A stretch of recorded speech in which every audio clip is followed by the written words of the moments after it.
hammasi nomzodlarimizni taklif qilganmiz. Agar hammasi tayyor bo'lsa, nomzodlarni chaqiramiz, suhbatni boshlaymiz.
Assalomu alaykum, hurmatli komissiya a'zolari. Bugun Surxondaryo viloyat davlat soliq boshqarmasi nomenklaturasidagi vakant lavozimlar ochiq tanlovga berganmiz. Tanlovning suhbat jarayoniga nomzodlarimiz o'tgan. Bugungi nomzodimiz Allayorov Elmurod Abdukarimovich Termiz tuman soliq inspeksiyasi mahallalarga biriktirilgan soliq inspektorlari sho'basi boshlig'i lavozimiga suhbatga taklif etganmiz.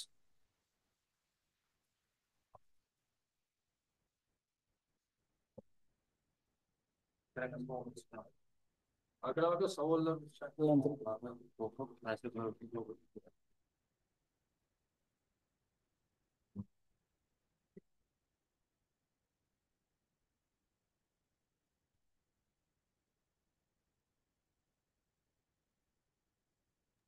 Marhamat, nomzod sizga savollar taqdim etildi. Ushbu savollarni ovoz chiqarib o'qib, tayyorgarlik ko'rib, keyin javob berishingiz mumkin bo'ladi. Marhamat.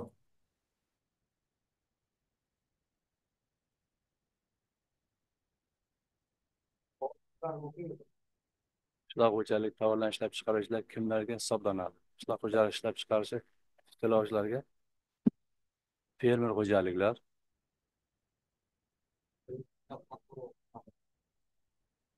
qishloq xo'jalik tovar ishlab chiqaruvchilar kimlar hisoblanadi deyapti. Qishloq xo'jaligi ishlab chiqaruvchi fermer Hurmatli xo'jaliklar. nomzod, avval savollarni bir tekis o'qib, bir minut tayyorgarlik ko'rib, keyin javob berib boshlang.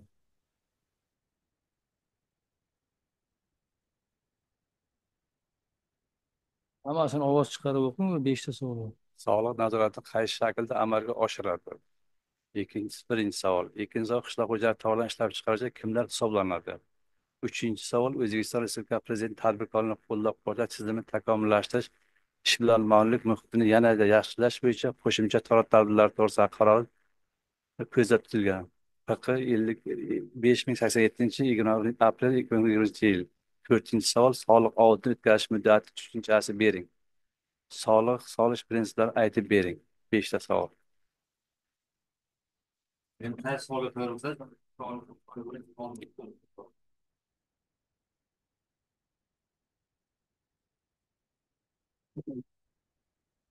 soliq nazorati qaysi shaklda amalga oshiriladi deganda, soliq nazoratini shakllari.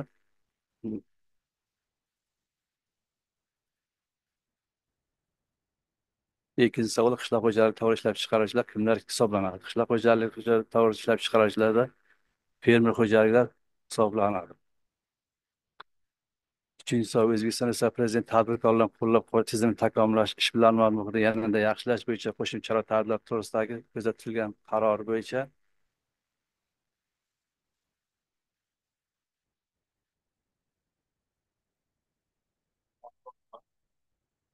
To'rtinchi savol, soliq auditini o'tkazish muddatiga tushuncha bering. Soliq auditini o'tkazish bir oy muddatda soliq audit tekshirishlari xo'jaligi sub'ekt tashkilotlariga o'tkaziladi.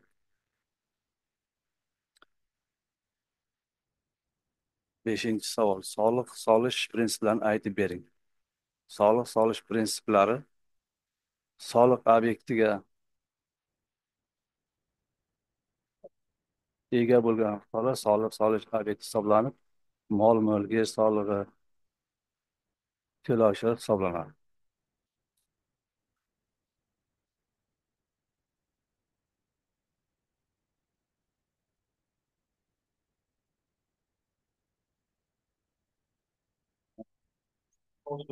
Hmm.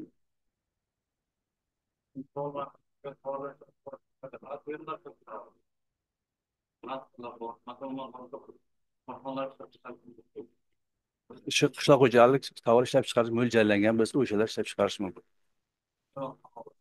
Hmm. Qishloq xo'jalik tovarlar ishlab chiqarish korxonalari, tashkilotlar o'shanga mo'ljallangan tashkilot ishlab chiqarish hisoblanadi.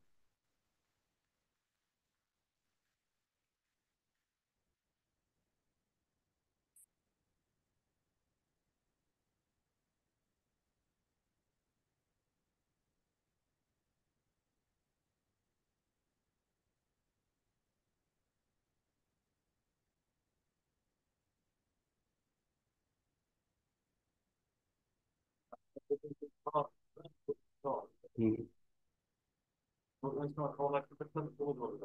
Hmm.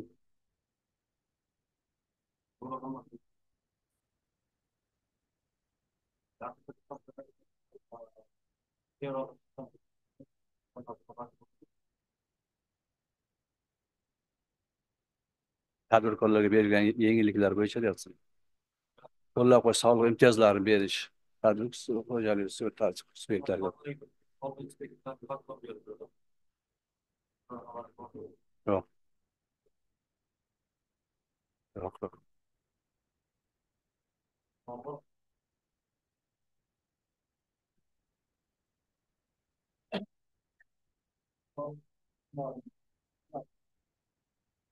Soliq tekshiruv turlari nazorat tartib berish, davlat tekshirish, kamerali tekshirish. Vazirlar Mahkamasi Prezidenti qarori bo'yicha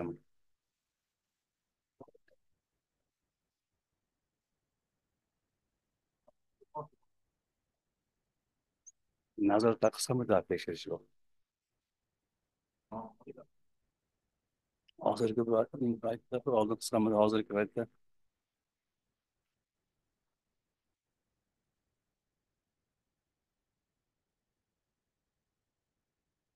sayyor tekshiruvda qisqa muddat eski. Soliq audit tekshiruv o'tkazish muddatiga tushuncha berilgan. Soliq audit tekshiruv muddati bir oy muddat. To'rtinchisi.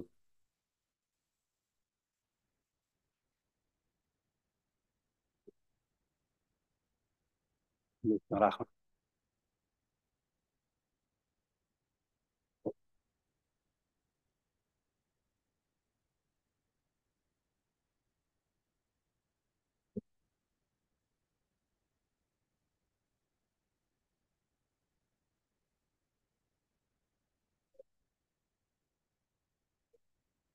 Akram aka savolni almashtirib qo'ying.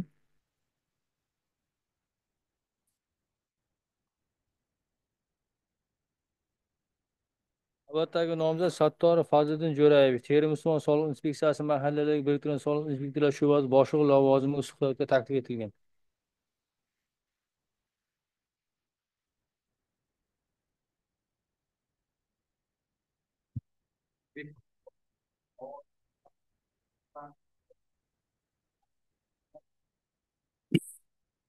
Soliq tekshiruv materiallarini ko'rib chiqishga doir qaror qanday muddatda qabul qilinadi? Birinchi savol. Ikkinchi savol, soliq organlarining asosiy huquqlarini aytib bering. Uchinchi savolimiz, soliq hisobotini o'z vaqtida taqdim etmaganligi uchun soliq to'lovchilar nisbatan qanday javobgarlik choralari qo'llanadi? To'rtinchi savolimiz, davlat soliq xizmati organlari faoliyatini tashkil etishning asosiy huquq asosi. Shaxs qachon aybdor deb topiladi?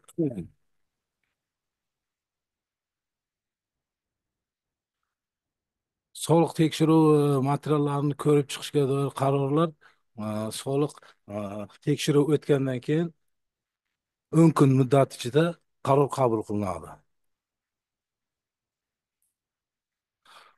Ikkinchi savolimiz, soliq organlarining asosiy huquqlari bu respublikada soliq qonunchiliklarini qonunchiliklarni amal qilish, soliqlarni hisoblanishi, soliqlarni undirilishi,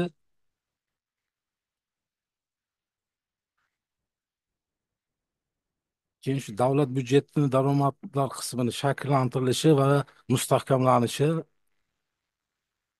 tushunaman.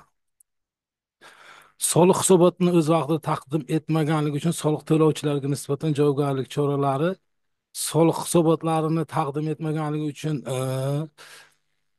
moliyaviy sanksiyalar qo'llaniladi. Bular hisobotlarini o'z vaqtida topshirmaganligi uchun e, moliyaviy sanksiyalar pul shaklida undiriladi. E, Tashkilot rahbarlariga esa jarimalar qo'llanishiga sabab bo'ladi. Agar soliq hisobotlarini atayin buzib ko'rsatish, soliqdan qochish yoki g'ayriqonuniy xatti-harakatlar sodir etganligi uchun javobgarlik belgilanadi. Davlat soliq xizmati organlari faoliyatini tashkil etishning asosiy huquqiy asosi bu davlat soliq organlari faoliyatini asosiy huquqi bu soliq soliq kodeksi, qonuniy aktlar, prezident qarorlari, farmonlari, Vazirlar Mahkamasining qarorlari, soliq qo'mitasining qarorlarida shaxs qachon aybdor deb topiladi?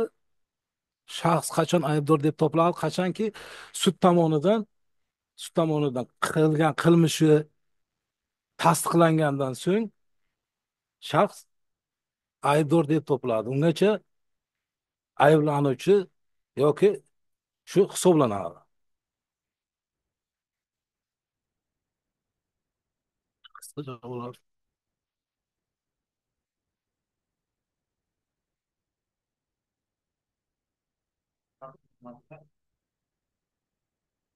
Soliq qarz deganda soliq to'lovchilar tomonidan majburiyatlarini, masalan, hisoblangan soliqlarni o'z vaqtida to'lamagan qismi, u yuridik shaxs bo'lishi mumkin, jismoniy shaxs bo'lishi mumkin. Mol mulk soliqlarini vaqtida to'lamagan, yer soliqlarini vaqtida to'lamagan bo'lishi mumkin. Yuridik shaxslar ham shu qatorda o'ziga yuklatilgan majburiyatlarni o'z vaqtida bajarmasdi.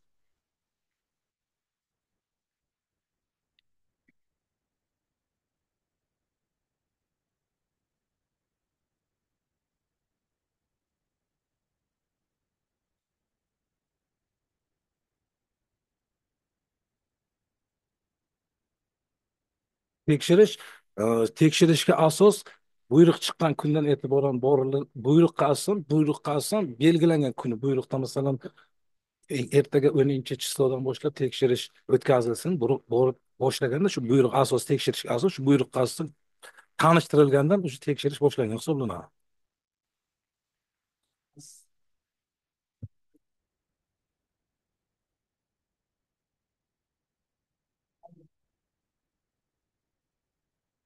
Keyin tekshirish kitoblari kitobidan olasiz.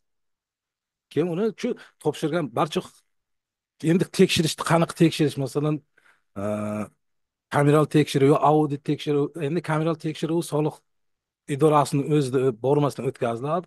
Sayyor tekshirish yo audit tekshiruv bo'ladigan bo'lsa, shu endi joyiga chiqqan joyda ko'riladi, hamda e, shubha uyg'otganda kameral tekshiruvda aniq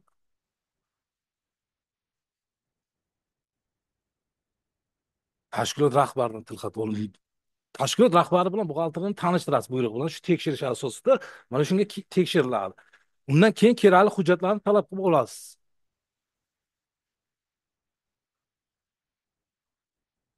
Aha.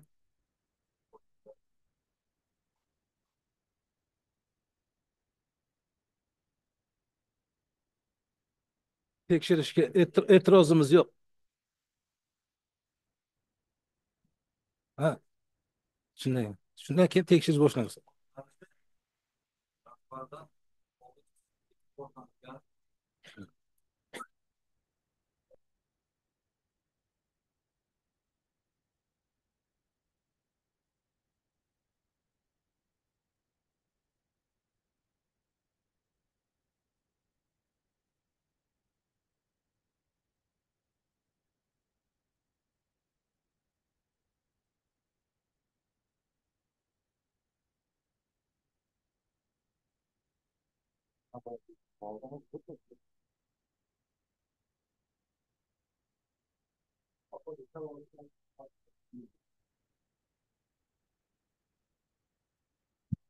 Navbatdagi nomzod Mingqulov Sultonmurod Boyto'rayevich Uzun tuman soliq inspeksiyasi boshlig'ining birinchi o'rinbosari vakil lavozimiga suhbatga taklif qilingan.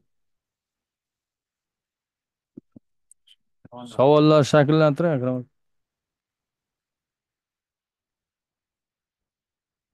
Yadroqsan bilan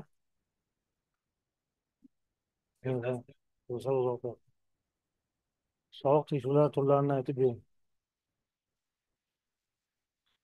Soliq tekshiruvlari turlari uchga bo'linadi. Bu sayyor soliq tekshiruvi, kameral soliq tekshiruvi, soliq auditi. Soliq auditini o'tkazish qanday hollarda va qancha muddatda mumkin? Soliq auditi 30 kundan oshmagan muddatga tegishli buyruq chiqariladi. Keyin agar soliq hudud buzoq joylar bo'lsa, vaziyatga qarab buyruq muddatini tushirish mumkin. Yangi soliqlar va yig'imlar belgilanishini nazarda tutuvchi soliq to'g'risidagi qonunchilik hujjatlarini qachondan amalga kiritiladi? Yangi soliq va yig'imlar belgilanishi nazarda tutilgan soliq to'g'risidagi qonunchilik hujjatlar qachondan amalga kiritiladi?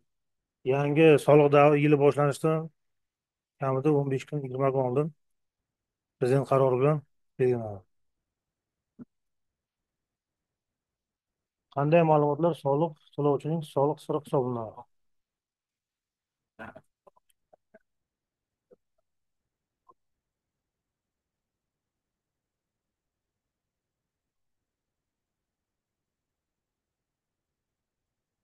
Byudjet to'g'risidagi qonun qabul qilinadi Prezidentimiz tomonidan. Shu qonunga asosan oldin byudjet parametrlari deyiladi, hozir qonun bilan bo'lyapti.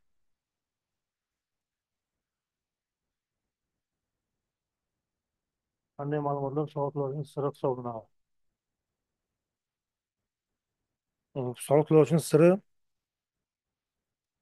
ish haqi to'g'risidagi ma'lumotlar soliq to'lovchining siri hisoblanadi. Keyin soliq to'lovchining qancha soliq to'laganligi, soliqqa oid har qanday ma'lumotni ko'chaga chiqarishga bilan soliqchining misol haqqi yo'q. Hamma soliq hisoblanadi. Hamma bilish mumkin bo'lmagan ma'lumotlar soliq hisoblanadi.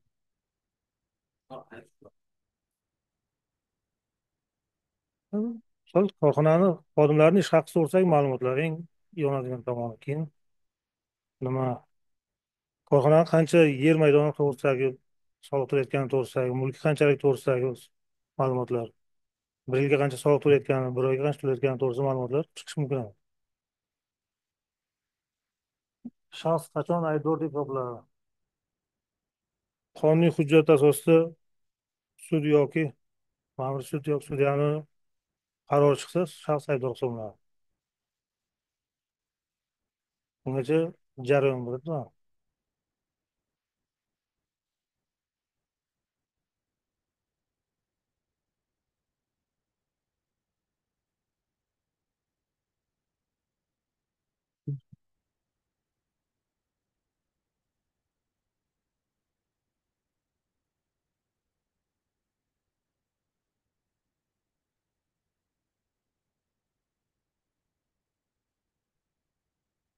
Yetmish sakkizinchi sonli qarorda mohiyatini aytib bering. 78 son qaror bilan soliq organlariga 4ta qo'shimcha yangilik bo'ldi. Bunga asosan soliq xodimi borib soliq to'lovchini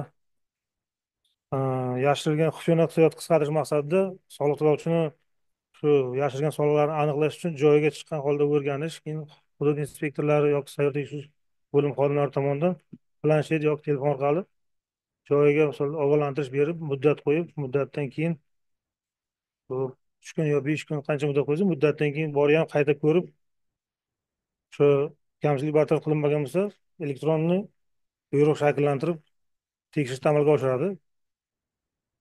Bu keyin soliq Ombudsman qancha vaqt ichida xabardor qilish kerak? bir sutka 24 soat ichida. 24 soat ichida. Tan olingan soliq qarzi nimaga aytiladi? Tan olingan soliq qarzi deb soliq to'lash bo'yniga olgan qarzda. Qanday bu tartib o'ynaladi? Soliq tekshirish asosida bo'yniga qo'yish mumkin yoki o'zini hisob bergan hisoboti bo'yicha. Bu kechiktirilgan soliq ham to'lanmasa, Qanday necha kun muddat? Tojik shaxsiy kabinetiga bordingiz uni. 70 million so'm, 70 million so'm senga soliq hisoblandi dedi. To'g'rimi? Shaxsiy kabinetiga bordingiz. Qancha vaqtdan keyin u tan olingan soliq qarzi bo'ladi?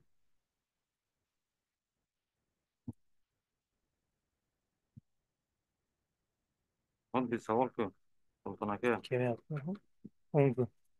mendan 1 yilda kichkina ekansiz. Salkam 1 yilda kichkina ekansiz. 85-yilmisiz? Hı.